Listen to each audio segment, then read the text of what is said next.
Hello everyone and welcome for another video of Love and Wargames. In this video we are making a 2000 points battle report for Dystopian Wars, and we are very happy because we have a very beautiful table to show for you today. We'll show you this in a second. You probably saw it in the miniature already. Today is going to be a 2 versus 1 because we have a new player. So I'm going to play 2000 points and each of my friends are going to have 1000 points. So today I am joined by Zongo. Thank you, Zongo. Always here for Dystopian Wars. Sure. And we have a new player, Julien. who is the first time he plays really Dystopian Wars, but the community is growing in France for Dystopian Wars, in Paris especially. And so we are happy always to have new players, even if they start the game for their first real game in the battle reports. I will of course accompany and everything. What do you play today as a faction? I'm bringing Canada, so Crown. Canada, it worked well for you last time, Yeah, so why okay, not? good. Well, I played Canada with India. That's Last true, time, that's true. And But it it can worked well. did their part. Yeah. More than the They part, know. if you remember well. Yeah. So. Go back to watch it if you didn't see, Yeah. but yeah, it was oppressive for my Russians. I'm sorry. And Julien, what do you bring today? I will play Russian, but Yeah. from the Commonwealth. Yeah, so the good Russians, now they're allied together, but it's not the same. You will see they're not painted the same, it's not the same faction. We'll explain to you the scenario quickly. You can maybe guess the next faction because they are going to try to take back the entrance of the cave that lead to the hollow world, and who took control and who was defending it? The Imperium, and more specifically the Scandinavians. So I took exactly the same list that you saw fighting against Steve and his Italians. And they're going to try now to hold the cavern. They did start to make some installation and everything, and they will need to hold their ground against the invaders. So we're gonna play still counting the victory points, but their objective is going to be to go inside and steal the research and the secret artifact and everything. You know how it works. As always, you can give us a thumbs up, it really helps. Don't forget to subscribe, especially because we are really close to 1500 to finish the game that is currently closed, like less than 100 people now. Give us a comment as well to gain a chance to win a Union or a Covenant armada. Like there's a lot of stuff in each of them. And without further ado, let's have a look at the scenario and the list. So here we are in this asymmetric table. As you can see, the Scandinavians have fortified the entrance of the cavern with a lot of stuff, and they are being besieged by Commonwealth and Crown. So we're going to first have a look at what the Crown and Commonwealth are bringing to siege. What did you bring? It's going to be Zongo that present both sides because he has the microphone, as you might have noticed for the last couple battle reports. We have microphones, we're very happy of how it works. So Zongo, what is there? So here we have 2 Toronto control cruisers with one Halifax cruiser attached. Okay. No, it's not. Is it in Halifax? I'm not sure. Halifax, yes. Is it? Okay, cool.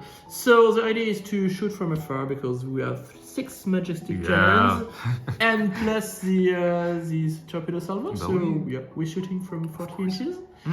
Interesting unit. So interesting indeed. Interesting unit.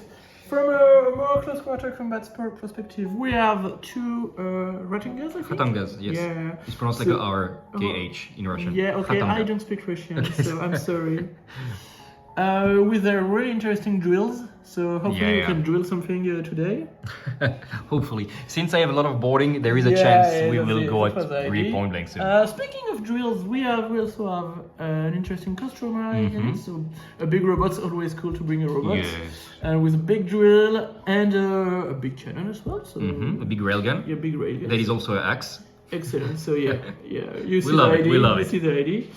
I have a unit of 6 Saxons. The cool thing is that they have maritime patrols, so they can repulse your submariners. Yep. So that's why they are spread out like this. Yeah, kind of protect. The Torontos on the other side have maritime patrol, so they don't need it. Actually, it's not maritime patrol. It's not backup, but it's the same effect. Yeah, that's true. And here, everybody's protected kind of from the robots, except maybe this guy. We'll see. Probably not, but we'll see. Here we have the biggest unit in Dystopian Wars, I think. So we have 2 Borodinos with 3 heroics attached. I didn't have the points to attach the 4th heroics, sadly. But that's one big activation. Still a big unit. Yeah. So we'll see what he can do. And I'm bringing also one of the coolest models in the entire game, Yeah, in my that's humble true. opinion. So, a submarine carrier. Yeah. How cool is that? Let Yeah. me know. With two orca attached. Very beautiful. So yeah, a lot of torpedoes plus some SRSs. It's so beautiful. It's just freshly painted. Yeah. And it's exactly the poesy item of Supreme Commander, for those who knows. Oh, really? If you know, like, type in the comments. But yeah, it's exactly this. We always love to see the Protector. That's it for the invaders. Let's have a look at the defenders. So we will start with what is inside the cavern. So we are going to have first a little pack of 6 Hoth ready to take the eastern flank. Well, I call it eastern because it's on my right, but it's not really. Like, this flank is going to be covered by these 6 Hoth, and they're going far away from everybody that has blast. Here we have the SMS Bloodwrath, which is custom name for the Dangelt, so my source of Devil's on luck, with 2 attached Hoth and some escorts. He has a Shroud Generator because I want him to survive, and a Fury Generator. He's good at boarding. Talking at being good at boarding, my flagship, the SMS Crimson Moon, Crimson Rage, by the way. And this guy is good at everything. He has some SRS token, good boarding, good shooting. He's tough. He brings coffee. He's really, really good. He does everything. Also 2 attached Hoth Corvettes and 4 escorts. Here I have 3 Jotuns with 2 attached Hoth, and you might be thinking he's crazy, he's gonna charge the island.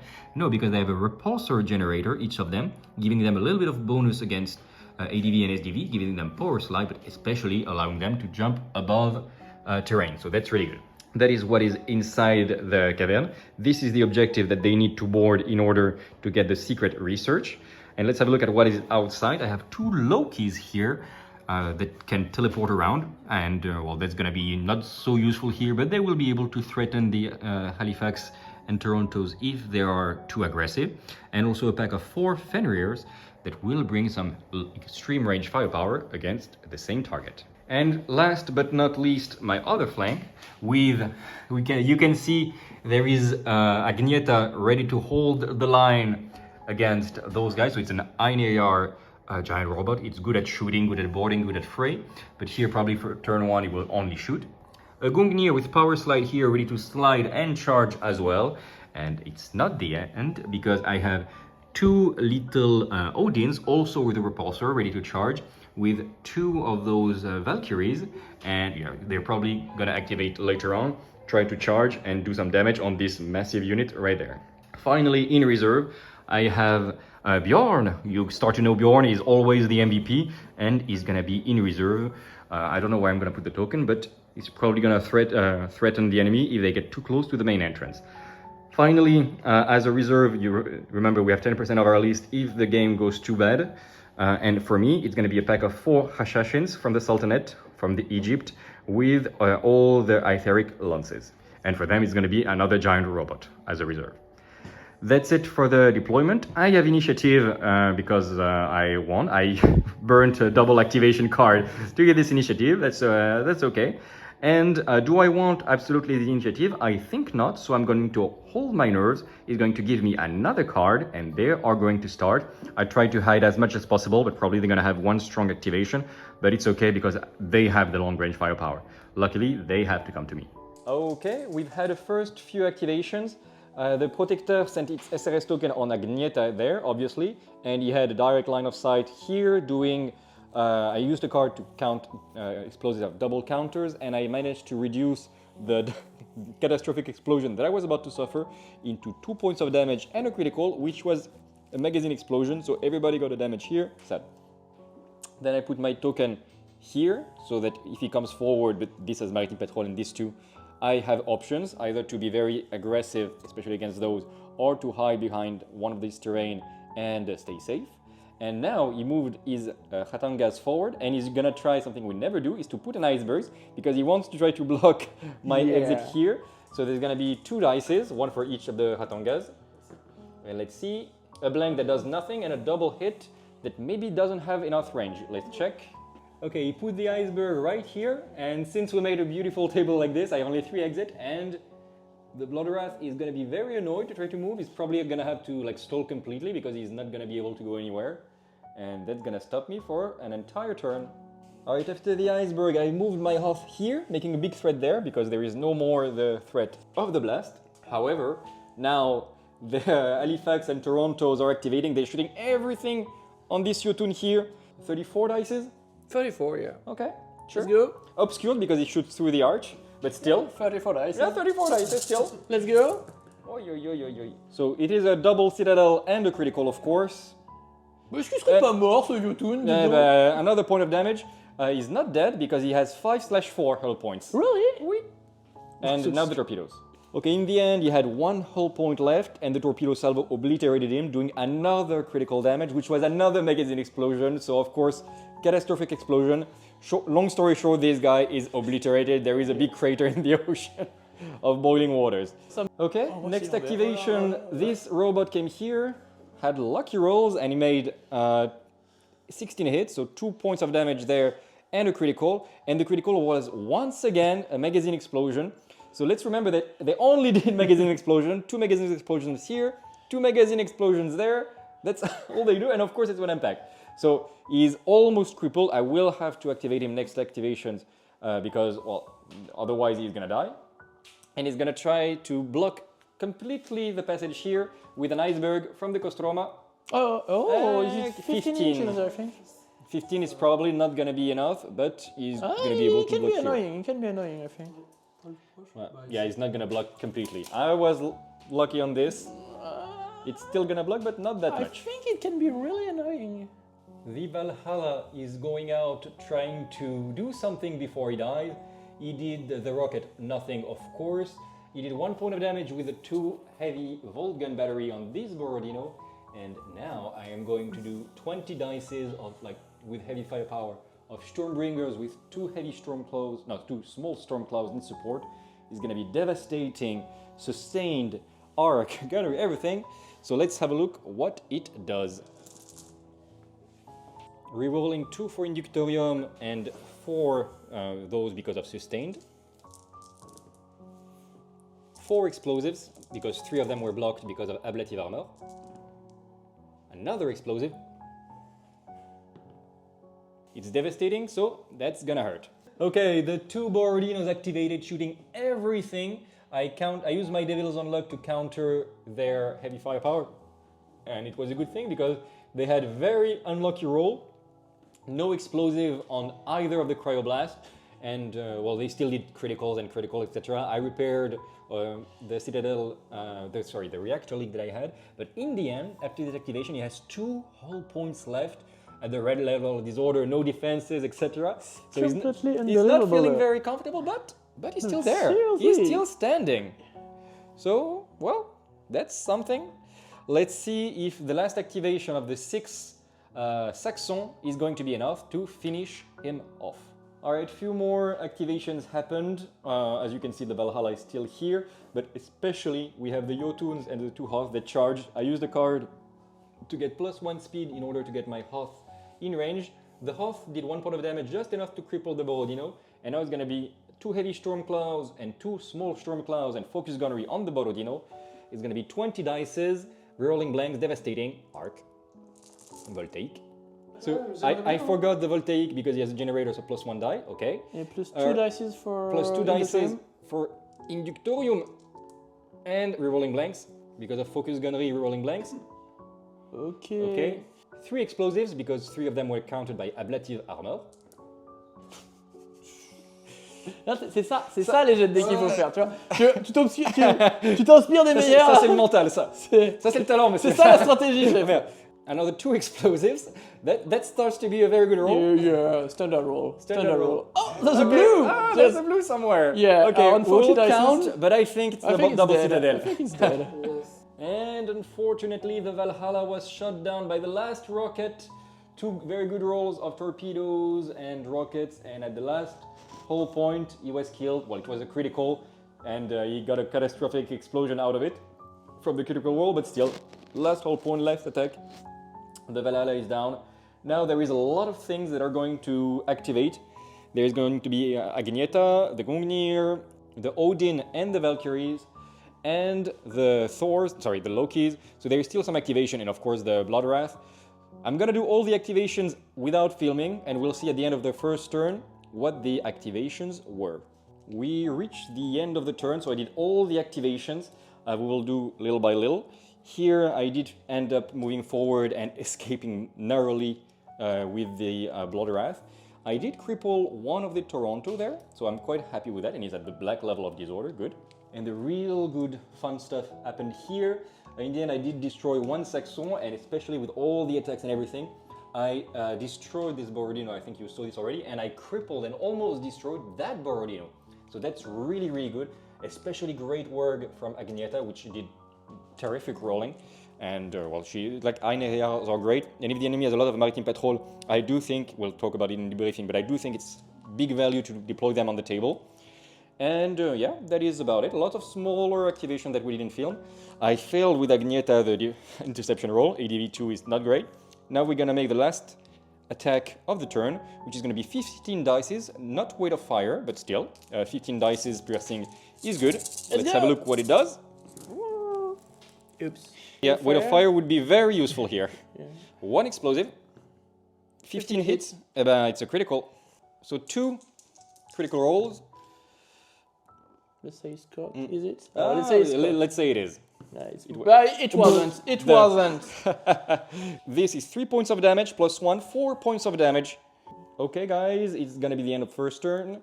Indeed, Agneta, so the Einherjar, have 8 of armor. Very good. Shield doesn't help against attack runs. We now betted cards. He spent 2 points, like 2 things to repair. This guy has 1 hull point left, but he's at the yellow level of disorder, which means, first of all, he can link with his friends, and he can use the battle ready because he's lion-hearted crew or something. Yeah, even Canadians can be lion-hearted.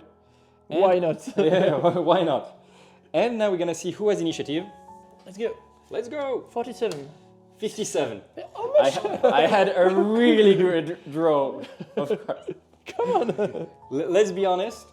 Dystopian wars can be made by how good your cards are, and here I was really lucky. All right, we've made the first few activations.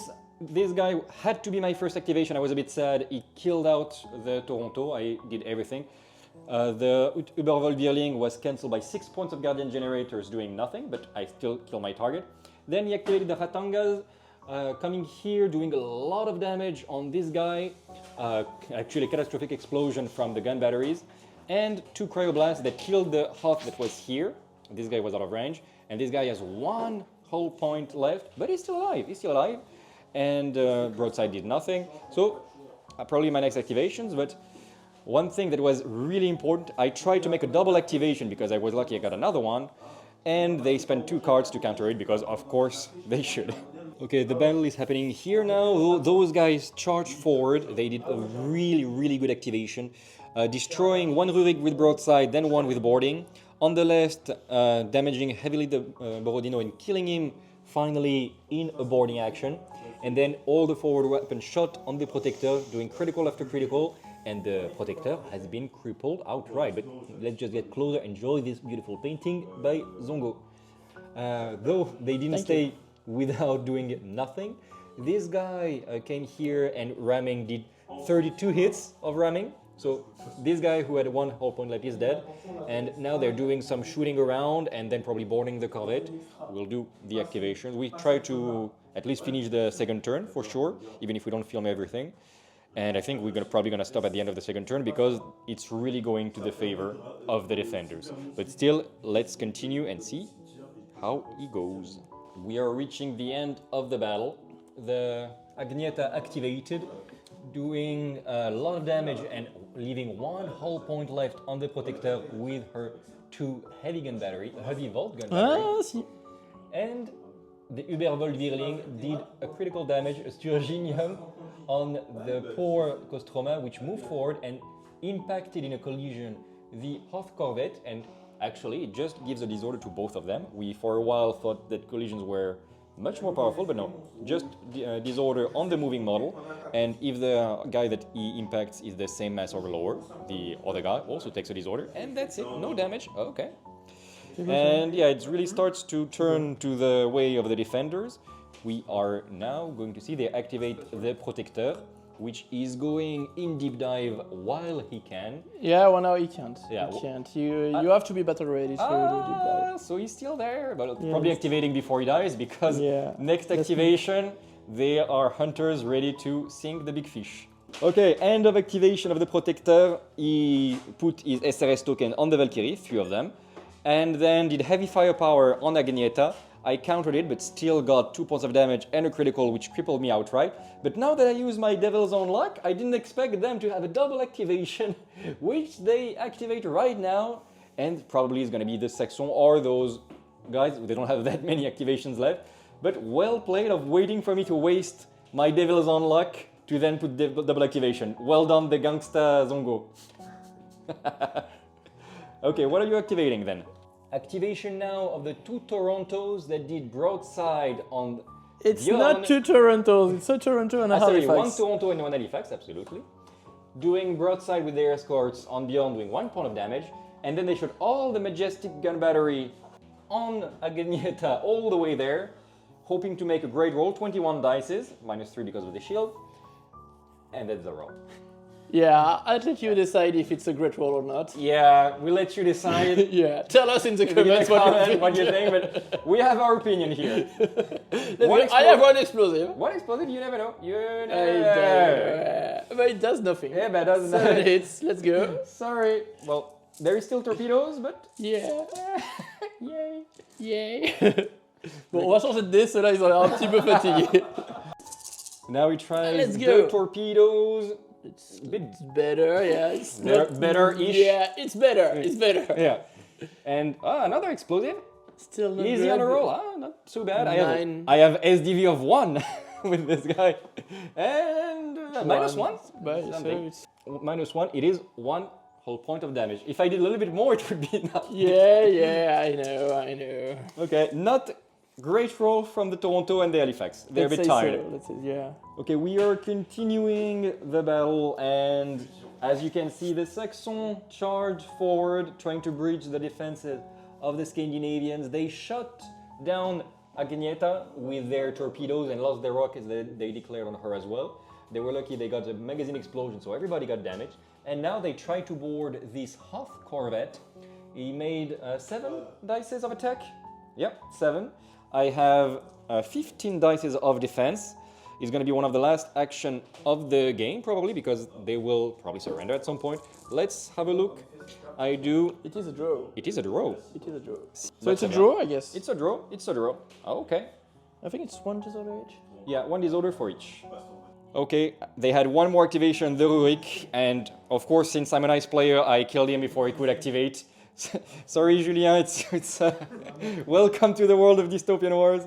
So the 2 Hoth corvette moved forward here, killed outright with their normal Stormclaw the Rurik, who had 2 whole point left, and then made a boarding, doing 1 point of damage, 1 critical, which was generator offline, and a disorder, so another point of damage. Starts to be a lot. He's crippled outright. We will make the last few activations. I still have a Gungnir here to activate, the Blood Wrath there. I still have the Lokis, the pack of 6 Hoth, and the 4 Einherjars. We will do all the activations without the camera because I think, like, you know who won by then. We'll just finish playing the second turn. They will not bring reinforcements because we know already, like, even if they bring the Camelot, it will not change the game. 1,000 points of reinforcements to... So we will finish this turn and we will see the end, what is the result, if I do manage to kill some flagships, etc. for the narrative campaign. And let's meet at the end of the second turn. Okay, things are happening here. As you can see, I cleaned this flank quite well. Here, I wanted to show to Julien the power of the Hoth. He was not disappointed. Those guys started shooting broadside on this guy, light broadside, and then declaring the Stormclaws on this guy. I said to Zongo, I will kill this guy first to gain line of sight and not be obscured. He was like, no, I didn't believe it. He didn't believe. Well, he didn't believe in these dice. We don't film the dice rolls as much. We're trying to keep this short, but look at it's insane, the dice rolling. Like, the luck was here. We have an artifact that changed the dice here, probably. for sure. So he's killed outright, 6 points of damage plus 2 from the catastrophic explosion. And does he explode? Nope. Defensive line, but that will not change much. We are continuing and again stopping at the end of the second turn. Okay, we finished the last activations. As you can see on this flank, the 2 ships there were obliterated outright. And between these guys, the Lokis and the shooting, I just finished the last of the 2 Hatongas One of them was killed with shooting from other units, and the last one between the shooting of the Blood Wrath and the boarding, where I did this roll, because he has 28 dices. When you count everything, Wolves of the Sea, the escorts, the corvettes, and everything. He was sunk in the boarding. That is going to be the end of turn 2. We will make the little attack, air attack on the Valkyries, and that is going to conclude the turn 2. Let's do this and then see what is the end result of the battle. Okay, we have finished the second turn. As you can see, victory of the Imperium. They left their cave behind and they went out to push back the invaders from the Crown and from the Commonwealth. There is only a few survivors, which is those 3 Saxons, which will fly away chased by the Valkyries, and those 2 Orcas, which will probably go in deep dive, and they will bring word, because they're probably going to be the only survivors of the battle, the 2 Orcas, and they're going to say like, yeah, guys, next time we need a new plan.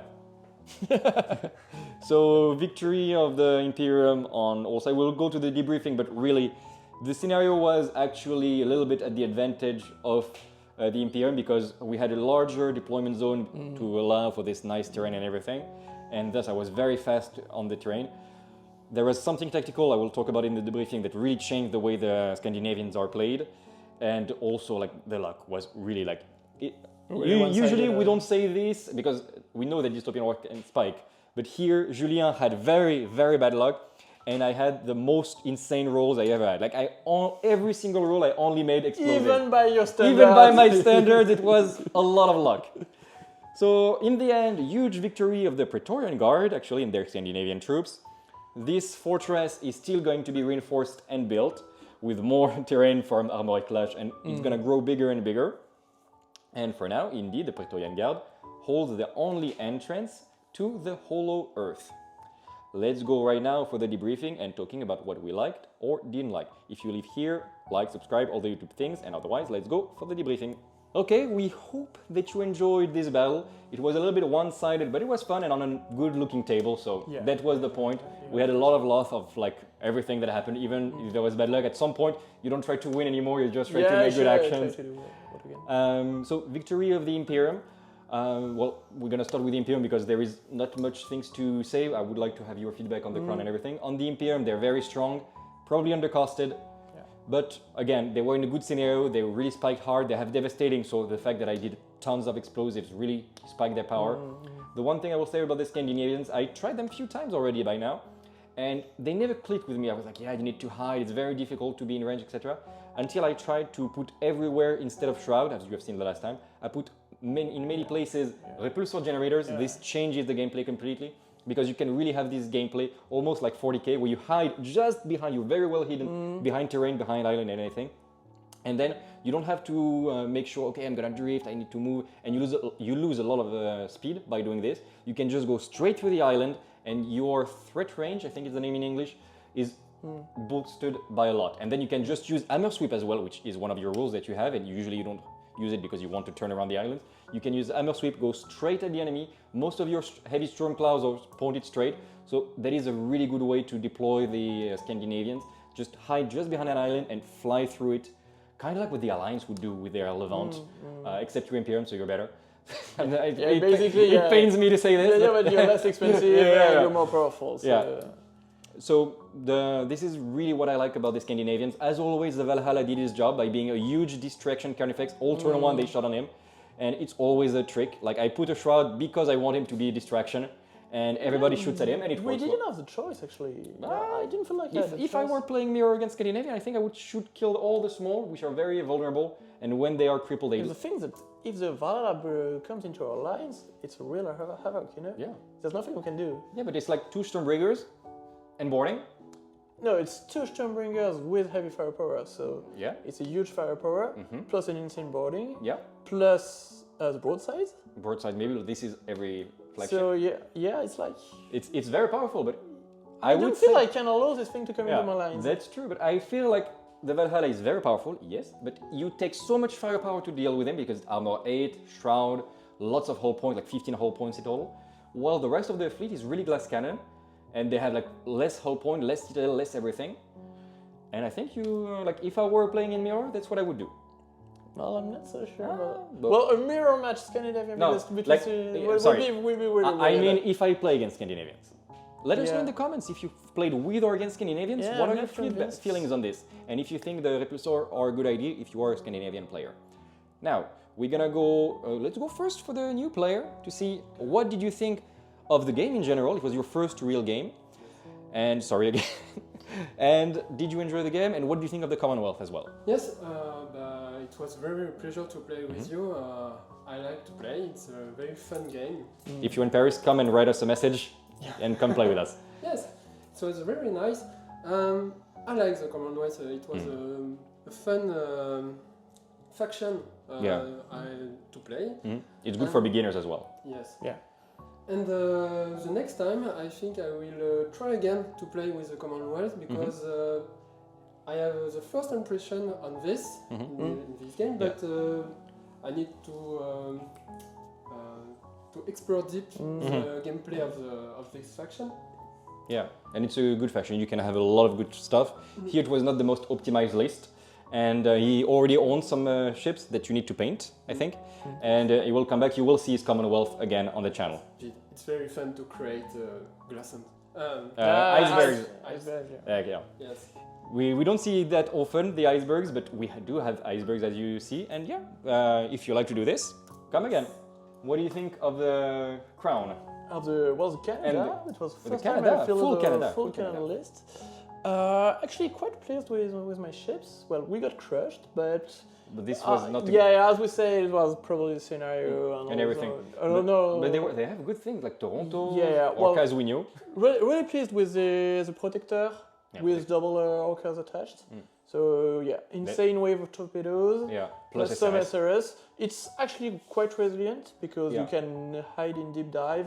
And then you're rather safe from most attacks. You didn't consider taking the named version that allows you to arrive in second turn in reserve and still have SRS? I didn't have the points, but the problem is that if you come on the second turn, so first you do nothing on the first turn, and you have 40-inch range, so usually even with the standard version you can do a lot of it's more expensive and it's fine. Like it's a fun rule indeed to teleport on the second turn from reserve anywhere and to still send SRS. It's very cinematic to emerge from the sea and send SRS on the second turn as you emerge from the water, but indeed you're crippled. Yeah, you're doing only one shot of torpedoes on crippled version, while with the standard vanilla version you do two shots on full power, so it feels from the really first better. Turn. For aircraft carrier it's fine, but maybe the named version needs a little bit of help to be able to be more like the Oni, in the sense that you can teleport around, go underwater. And this is something you could see yourself pay for. But this right now, maybe not. Yeah, it's probably not worth what do you think of the Torontos? Quite pleased as well with this unit because with the extra range, you're actually rather safe from more threats. And you bring Fortunes of War. You're bringing some Guardian points. And you're bringing a huge firepower from Majestic and torpedoes and everything. 6 Majestic cannons. And if you stay front, you have ablative front armor. So it feels like a good unit, I would say.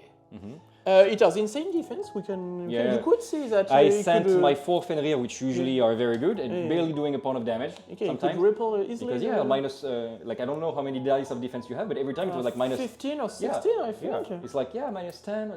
It's good unit. Plus, it triples the robots. Yeah, Marine Patrol. So you can just stay in the back and you're safe. And it's not that expensive. We checked. It was 330 points. Many factions would like that. Yeah, for Imperium standards, it's pretty shitty, but for Crown standards, if my alliance, my French, had this, probably Fortunes of War so tough all the way in the back with Marine Patrol, I think I would take it. Yeah, it's probably the same power as 3 Chevaliers. They have it now with the Couronne. And you're bringing Fortunes of War, which is you're repulsing the Marines. So it's very good. Saxons doing good things, you've seen them many times, still good, still okay. Especially now that you see with Maritime Patrol, you can spread them out and really protect your whole fleet. And they actually have Vanguard, so you can even really bully the guy. If he puts a few robots in the middle, like the tokens, you can really circle it. And I put my circle of activation of the robot very safely, because I was really afraid that he would put 2 planes around, and it's like, you cannot deploy anymore. You come from reserve like everyone else, and you roll a dice. And this would be very bad. So Saxons are very good against the Marauders again. Yeah, so good unit. Yeah. Good unit, I think. Overall, it was a fun game. I think we all had fun, even if it was a little bit one-sided. As always, give us your ideas and comments for the next scenarios and everything. And also, it gives you a chance to win an entire armada of one of the 2 factions that we have. Like, subscribe, you can share it with your friends if you want to convince them to start to play Dystopian Wars. Again, if you're in Paris, let us know through a little message. Thank you very much for having watched until the end. Take care of yourself, and until the next video, remember to keep things fair in love and war games. Love you. Bye.